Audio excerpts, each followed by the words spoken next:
కుక్కని చంపాలంటే అది పిచ్చి కుక్క అని అంటే గనక 10 మంది అది ఎట్లా మాట్లాడినా మామూలుగా కుక్క అంటే మొరుగుతూ ఉంటుంది, సాధారణంగా ఏ బండి మీద వెళ్తుంటే వెంటపడతా ఉంటుంటాయి.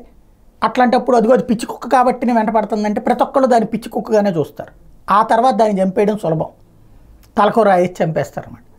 ఇదివరకు వాలంటీర్ వ్యవస్థను నాశనం చేయడానికి జరిగినటువంటి ప్రయత్నం, వాలంటీర్లు ఆ అమ్మాయిల్ని సప్లై చేసేవాళ్ళు, లేకపోతే రాజకీయ పార్టీ కార్యకర్తలు, వాళ్ళు రాజకీయాలను ప్రభావితం చేయాలనుకుంటున్నారు. ఇదంతా ఎన్నికలో జగన్ ఓడాడు కాబట్టి ఆ ఆరోపణలకి అర్థం లేకుండా పోయింది. ఎందుకని అంతమంది వాలంటీర్లు ఉండి కూడా గెలవలేదే, అంత దారుణంగా ఓటమి పాలయ్యాడే జగన్మోహన్ రెడ్డి.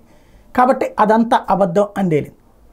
అదే సందర్భంలో ఇప్పుడు ఆ వ్యవస్థని ఎలాగ తీసేయాలన్నటువంటి ప్రయత్నం ఒక ఎత్తు అయితే, లేటెస్ట్గా మరొక వైపున సచివాలయాలు, జగన్ మార్క్లో ఉన్నటువంటిది పరిపాలన అన్నటువంటిది ఇళ్ల దగ్గరకు వచ్చినటువంటిది సచివాలయాలు. ఇప్పుడు సచివాలయాలని టార్గెట్ చేసేటటువంటి కార్యక్రమం ఓ సెక్షన్ ఆఫ్ మీడియా ప్రారంభించింది. అంటే రేపు మాపు ఇక వాటికి కూడా దెబ్బ అనుకుంటా.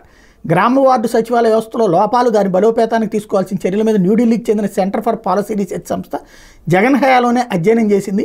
ఈ వ్యవస్థను సమూలంగా ప్రక్షాళన చేయాల్సిన అవసరాన్ని నొక్కి చెప్పింది. అయితే ఈ సంస్థ ఇచ్చిన నివేదిక అప్పటి ప్రభుత్వ పెద్దల మనోభావాలకి వ్యతిరేకంగా ఉందనే ఉద్దేశంతో దాన్ని బహిర్గతం చేయడానికి గ్రామ వార్డు సచివాలయ శాఖ అధికారులు సాహసించలేదు.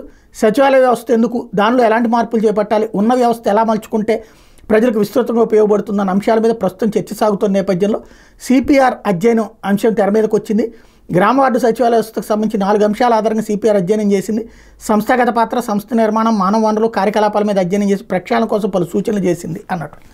అది సచివాలయ వ్యవస్థను ఎత్తేయడం కోసం కాదు కదా, ఇంకా మరింత మెరుగు కోసం ఏం చెయ్యాలి అని చెప్పి అడిగితే వాళ్ళు నివేదిక ఇచ్చారు. ఇప్పుడు దీంట్లో ఆ వ్యవస్థలో ఈ లోపం ఉంది, ఆ లోపం ఉంది అన్నటువంటి పాయింట్ని బేస్ చేసి ఆ వ్యవస్థను తీస్తారా? ఇప్పటికీ ఆ వ్యవస్థ పరిస్థితి ఏంటన్నది తెలియట్లేదు. వాళ్ళు త్రిశంకు స్వర్గంలో ఉన్నారు. కాబట్టి ఏం జరుగుతుందో చూడాలి.